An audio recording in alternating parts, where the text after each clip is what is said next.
എന്നാൽ നിന്റെ പുറകെ വരുന്നവർക്ക് നീ ഒരു ദൃഷ്ടാന്തമായിരിക്കുന്നതിന് വേണ്ടി ഇന്ന് നിന്റെ ശരീരത്തെ നാം രക്ഷപ്പെടുത്തിയെടുക്കും. തീർച്ചയായും മനുഷ്യരിൽ ധാരാളം പേർ നമ്മുടെ ദൃഷ്ടാന്തങ്ങളെപ്പറ്റി അശ്രദ്ധരാകുന്നു. ഖുർആൻ പറഞ്ഞത് വ്യക്തമായും പുലർന്നു.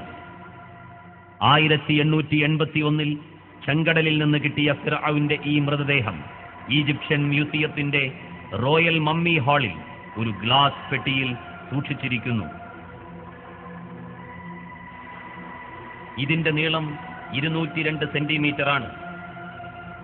BC 1235 മുങ്ങിച്ചത്ത ഫിർഔന്റെ ജഡം 3116 വർഷങ്ങൾ കടലിൽ കിടന്നിട്ടും മത്സ്യം തിന്ന് നശിപ്പിക്കുകയോ ചീഞ്ഞു പോവുകയോ ചെയ്യാതെ നിലനിന്നുവെന്നത് ഖുർആൻ ഒരു ദൈവീക ഗ്രന്ഥമാണെന്നതിന് വ്യക്തമായ തെളിവാണ്.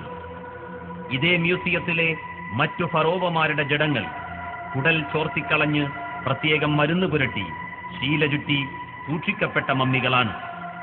എന്നാൽ ഖുർആൻ പറഞ്ഞ രാംസസ് രണ്ടാമൻ എന്ന ഫിർഔന്റെ ജഡം മമ്മിയല്ല എന്നുള്ളത് പ്രത്യേകം ശ്രദ്ധേയമാണ്.